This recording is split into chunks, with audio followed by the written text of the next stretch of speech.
The latest headlines for viewers in the UK and around the world. Memphis police disbands the so-called Scorpion Special Unit, whose officers are accused of murdering Tyree Nichols. Israel's Prime Minister promises a strong, swift and precise response to the deadly attack on a synagogue in East Jerusalem.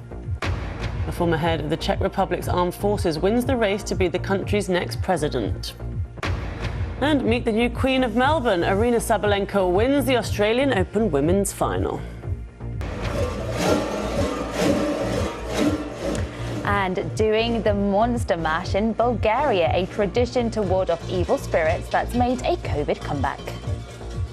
At least 24 people have died in Peru after a bus plunged off a cliff in the northwestern province of Piura. The bus was travelling to a town near the border with Ecuador, carrying 60 passengers. Differing accounts have emerged of a Ukrainian missile strike on a hospital in an occupied part of eastern Luhansk province. Moscow says a rocket strike killed 14 and injured 24 people.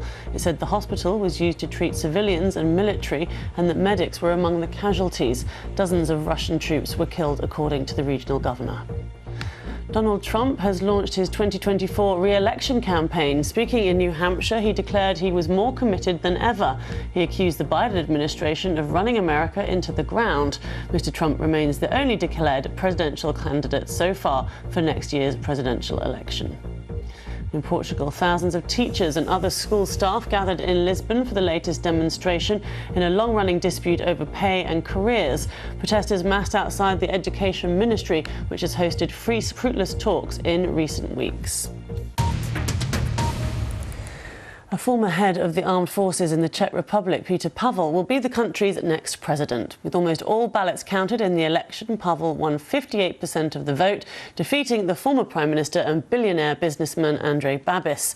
The new president is a firm supporter of NATO, which he served as a general, and the European Union.